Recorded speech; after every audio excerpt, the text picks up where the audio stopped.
छात्रों, जैसा मैंने पूर्व में घोषित किया है कि यह क्रैश कोर्स है, यानी आगामी जो परीक्षा होने वाली है नेट की, उसकी तैयारी के संदर्भ में कुछ क्वेश्चंस और उसके उत्तर पर हम लोग डिस्कशन करेंगे।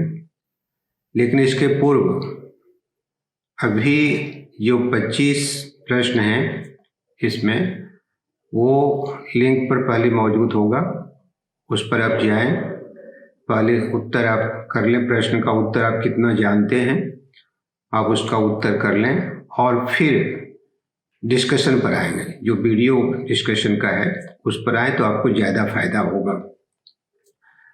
यह जो वीडियो है वो आदिकाल से संबंधित जो कुछ महत्वपूर्ण प्रश्न हैं और उसका जो उत्तर है उस पर बातचीत होगी। जैसे पहला प्रश्न है, इस्तवार दाला लिटरेच्योर इंदोई ए हिंदुस्तानी इतिहास ग्रंथ किस भाषा में लिखा गया? तो आप पहले याद करें कि इस किताब को लिखा किसने है, इस ग्रंथ को लिखा किसने लिखा है। मन में सवाल जवाब करें। गार्शा दताशी ने इस ग्रंथ को लिखा है। वे फ्रेंच थे, तो जाहिर है कि भाषा उनकी फ्रेंच है। अब 4 ऑप्शन दिया हुआ है, क हिंदी, ख अंग्रेजी, ग फ्रेंच, घ उर्दू। तो आपका सिलेक्शन होगा फ्रेंच। गार्शा दताशी फ्रेंच भाषाभाषी थे और उन्होंने ये जो ग्रंथ है उस ग्रंथ की रचना फ्रेंच भाषा में की। इससे जो जुड़ा हुआ मामला है, जैसे डॉक्टर ग्रियर्सन की जो पुस्तक है, अगर उसको याद करें आप, डॉक्टर ग्रियर्सन भाषाभाषी थे अंग्रेजी के, तो उनकी पुस्तक का जब जिक्र आएगा, इसी तरह का अगर प्रश्न आ जाए और इस किताब के बदले में डॉक्टर ग्रियर्सन की किताब का जिक्र हो, तो वहाँ भी ये काम करेगा और वहाँ उत्तर होगा अंग्रेजी। दूसरा जो प्रश्न है, हिंदी साहित्य इतिहास की नींव का पत्थर किसे माना गया है? नींव का पत्थर किसे माना गया? ये 4 किताबें हैं सामने। The modern vernacular literature of Hindustan किसकी पुस्तक है? याद करें अपने मन में कि इसके लेखक कौन हैं। दूसरा, ख इस्तवार दाला लिटरेच्योर इंदोई हिंदुस्तानी, अभी तुरंत हम लोगों ने ऊपर में जिक्र किया है इस किताब का। तीसरा है ग शिव सिंह सरोज और चौथा है मिस्र बंधु Vinod. The modern vernacular literature of Hindustan याद आ गया होगा आपको कि किन की पुस्तक है? डॉक्टर ग्रियर्सन की पुस्तक है और डॉक्टर ग्रियर्सन की पुस्तक यह अंग्रेजी भाषा में है। उसके नीचे इस्तवार दाला लिटरेच्योर इंदोई हिंदुस्तानी, यह फ्रेंच भाषा में है। गार्शा दताशी इसके ग्रंथकार हैं, लेखक हैं। शिव सिंह सरोज हिंदी में है, शिव सिंह के द्वारा लिखा गया, और मिस्र बंधु तीन मिस्र बंधुओं के द्वारा लिखा गया है, मिस्र बंधु विनोद। तो जो उत्तर होगा वह उत्तर है the modern vernacular literature of Hindustan, doctor Grierson की पुस्तक है। तीसरा है, हिंदी नवरत्न के लेखक कौन है? हिंदी नवरत्न 9 कवियों का यह संग्रह है, हिंदी नवरत्न। और 4 ऑप्शन दिया हुआ है। शिव सिंह सेंगर, ख मिश्र बंधु, ग वियोगी हरि, घ श्याम सुंदर दास। शिव सिंह सेंगर की किताब आप जानते हैं, ऊपर भी जिक्र हुआ है, शिव सिंह सरोज के नाम से है। मिश्र बंधु के इतिहास की भी किताब है, मिश्र बंधु विनोद। अब देखें कि ये 4 ऑप्शन में सटीक ऑप्शन कौन सा होगा। तो जो लेखक हैं उनका नाम है मिश्र बंधु। 3 भाइयों ने मिलकर हिंदी नवरत्न की रचना की है। उसके बाद चौथा क्वेश्चन है, एशियाटिक सोसाइटी ऑफ बंगाल की पत्रिका के विशेषांक में किस ग्रंथ का प्रकाशन हुआ था। आदिकाल में हम लोगों ने जिक्र किया है, और आपको विस्तार से देखना हो तो आदिकाल से संबंधित कई वीडियो उपलब्ध हैं।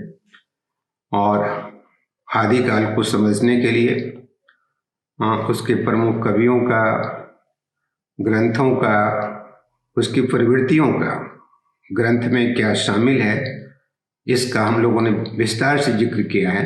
आप वहाँ जाकर के उस वीडियो को देख भी सकते हैं।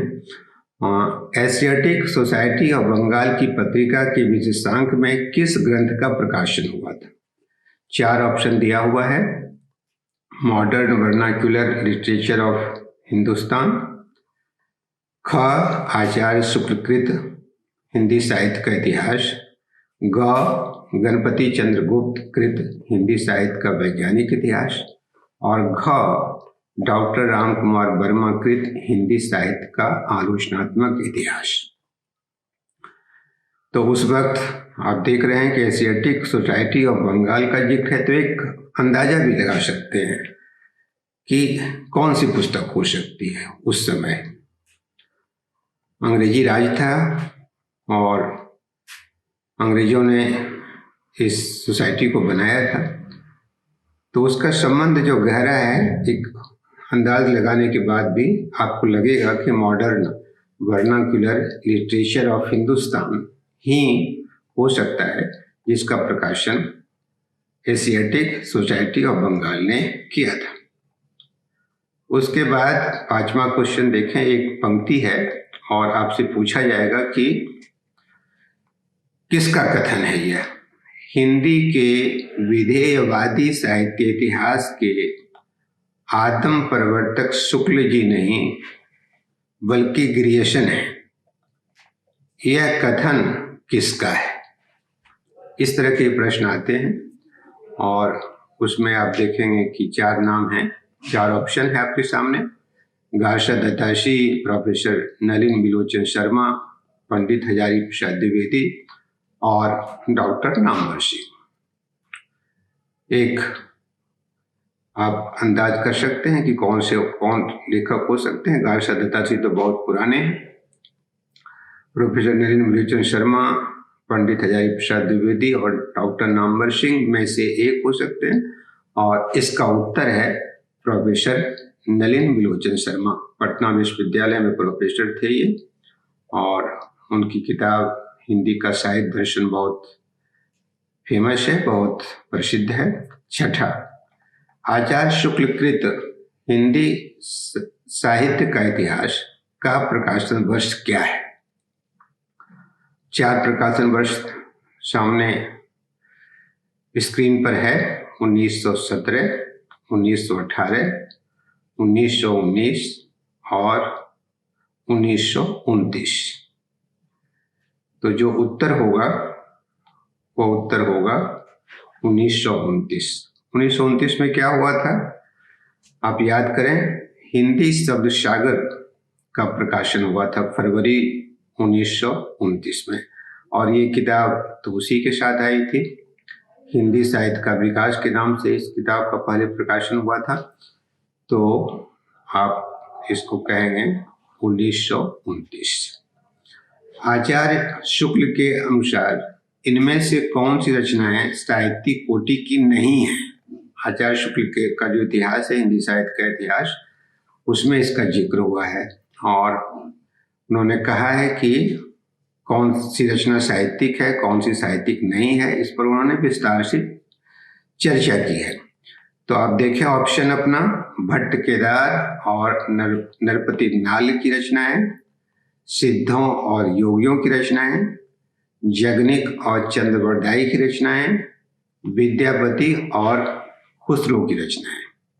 4 रचनाएं हैं और आप एक तरह से इतिहास को याद करें तो आपको पता चलेगा कि उन्होंने सिद्धों और योगियों की रचनाओं को ये माना है कि ये धर्म से संबंधित है, संप्रदाय से संबंधित है और उसके प्रचार प्रसार के लिए इन रचनाओं को लिखा गया है, इसलिए साहित्यिक कोटि की रचना नहीं है।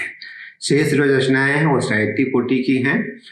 तो उत्तर होगा, आपका ऑप्शन होगा, आपको चुनना पड़ेगा, वह होगा सिद्धों और योगियों की रचनाएं। 8वां जो प्रश्न है, हिंदी साहित्य का वह ग्रंथ जो आज तक अधूरा है, वह पूरा हुआ नहीं। तो कौन सा ग्रंथ हो सकता है? हिंदी साहित्य का अधूरा इतिहास सुमन राजी की एक पुस्तक है। हिंदी साहित्य का दूसरा इतिहास डॉक्टर बच्चन सिंह की किताब है ये। हिंदी साहित्य का समीक्षात्मक इतिहास और हिंदी साहित्य का आलोचनात्मक इतिहास डॉक्टर राम कुमार वर्मा की किताब है। तो चारों पुस्तक को याद करें आप कि कौन सी पुस्तक ये हो सकती है। तो हिंदी साहित्य का जो आलोचनात्मक इतिहास है डॉक्टर राम कुमार वर्मा की जो किताब है, उसमें 2 ही कालों का जिक्र है, आदिकाल और मध्यकाल। मध्यकाल में दोनों यानी रीतिकाल और भक्तिकाल। तो उसके बाद जो ये आधुनिक काल होता है उसमें जिक्र है ही नहीं, इसलिए अधूरा ग्रंथ है हिंदी साहित्य का आलोचनात्मक इतिहास। ये आपका ऑप्शन होगा। हिंदी के मुसलमान कवि के लेखक कौन है? किताब का नाम है हिंदी के मुसलमान कवि और काफी चर्चित किताब है ये पूछा जा सकता है आपकी परीक्षा में, नेट की परीक्षा में। और इसमें 4 ऑप्शन आपके सामने है दिया हुआ, मिस्र बंधु, शिव सिंह सेगर, गंगा प्रसाद सिंह और हजारी प्रसाद द्विवेदी। तो जो उत्तर है इनको याद करने की बात है, इसको हम लोग देखते रहें बार बार। तो गंगा प्रसाद सिंह ने ये पुस्तक लिखी है हिंदी के मुसलमान कवि। ऑप्शन आपका होगा गंगा प्रसाद सिंह। 10वां है, डॉक्टर ग्रियर्सन ने अपने इतिहास ग्रंथ में आदिकाल को कौन सा नाम दिया है? नामकरण उन्होंने शुरू कर दिया था, काल का विभाजन भी उन्होंने शुरू कर दिया था। तो आदिकाल, चारण काल, प्रारंभिक काल, वीरगाथा काल। याद करें आप किसने नाम कौन सा रखा है? आदिकाल का किसने नाम रखा था? अगर आप याद करें तो याद होगा कि डॉक्टर हजारी प्रसाद द्विवेदी ने आदिकाल के बारे में कहा। चारण काल का संबंध डॉक्टर राम कुमार वर्मा से भी है, लेकिन डॉक्टर राम कुमार वर्मा के पूर्व डॉक्टर ग्रियर्सन ने चारण काल का इस्तेमाल किया था आदिकाल के लिए। फिर प्रारंभिक काल है और प्रारंभिक काल का जो नाम दिया हुआ है वो मिस्र बंधु के द्वारा दिया हुआ है और वीरगाथा काल नाम दिया हुआ है आचार्य रामचंद्र शुक्ल के द्वारा। तो यहाँ ऑप्शन आपके पास होगा। और डॉक्टर ग्रियर्सन के बदले में कोई दूसरा नाम हो सकता है। मान लीजिए 4 ऑप्शन दिया हुआ है, अगर ऊपर में लिख दिया जाएगा प्रश्न, अगर बदल दिया जाए कि डॉक्टर ग्रियर्सन की जगह पर आचार्य रामचंद्र शुक्ल का जिक्र कर दिया जाए या फिर हजारी प्रसाद द्विवेदी का नाम लिख दिया जाए, प्रश्न वही रहेगा, ऑप्शन भी वो हो सकता है और आपको चयन करने में उत्तर बदल जाएगा। 11वां आप देखें, हिंदी साहित्य के इतिहास में काल विभाजन का सर्वप्रथम प्रयास किसने किया? कौन से इतिहास लेखक हैं जिन्होंने काल विभाजन का पहली बार प्रयास किया, पहली बार कोशिश की? किसने? गार्षा दत्ताशी ने की, याद करें, डॉक्टर ग्रियर्सन ने किया, रामचंद्र शुक्ल ने किया या मिस्र बंधु ने किया? कौन से लेखक हो सकते हैं जिन्होंने काल विभाजन करने का प्रयास किया? गार्षा दत्ताशी में काल विभाजन है ही नहीं। डॉक्टर ग्रेशन से शुरुआत इसकी हो गई है, रामचंद्र शुक्ल में भी है और मिश्र बंधु में भी है। तो यहाँ का जो उत्तर होगा, जो पहली बार जिसने कोशिश की काल विभाजित करने में, वो डॉक्टर ग्रेशन है। तो उत्तर होगा डॉक्टर ग्रेशन। हिंदी साहित्य इतिहास ग्रंथों में काल विभाजन के लिए कितनी पद्धतियां हैं? काल विभाजित करने के लिए जो आधार लिया गया, जो माध्यम बनाया गया, वो कितना है? 4 है, 3 है, 5 है या 6 है? ये आपको सिलेक्शन करना होगा और वह उत्तर होगा 4। हिंदी का सबसे प्राचीन छंद कौन सा है? आप जानते हैं देश छंदों का देश है। यहाँ कई छंदों की रचना हुई है और बहुत प्रसिद्ध ग्रंथों की रचना छंदों में हुई है। तो दोहा, छप्य, बरबय, सवैया, ये चारों छंद हैं, प्रमुख छंद है, चर्चित छंद है। और हिंदी का सबसे प्राचीन छंद पूछा जा रहा है। आप याद करें कि हिंदी का में पहली बार जिन छंदों का इस्तेमाल किया गया वो छंद कौन सा है? तो उत्तर जो होगा वो उत्तर है दोहा। दोहा हिंदी की सबसे बड़ी विशेषता है। ये बांग्ला भाषा में भी नहीं है, दूसरी भाषा में भी नहीं है। दोहा का इस्तेमाल पहली बार हिंदी में ही हुआ है और ये सबसे प्राचीन छंद है।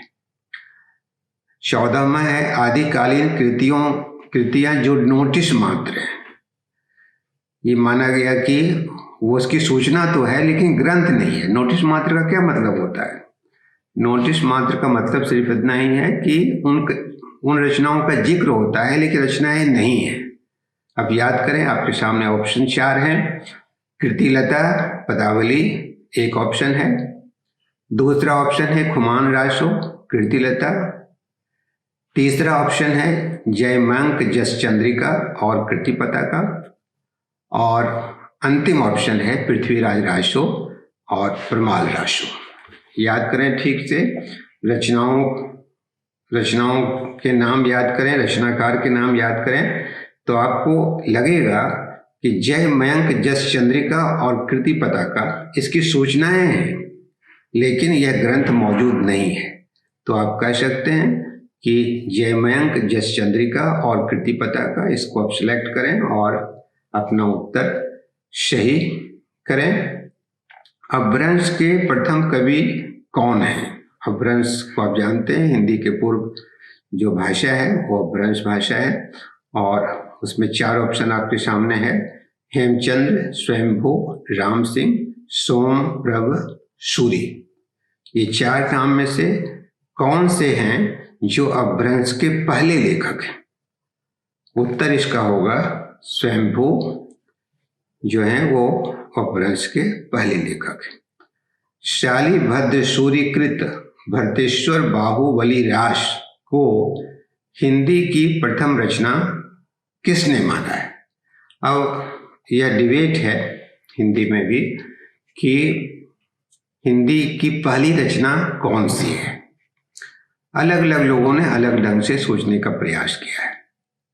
राहुल शंकरित्यायन ने सरहपा के बारे में बताया कि सरहपा एक तरह से माना जाता है कि हिंदी की प्रथम रचना उनके द्वारा की गई है। यहाँ पर 4 ऑप्शन है और जिक्र है भरतेश्वर बाहुबली रास का कि किसने माना। ये राहुल शंकरित्यायन ने माना, मिश्र बंधु ने माना, गणपति चंद्र गुप्त ने माना, रामचंद्र शुक्ल ने माना।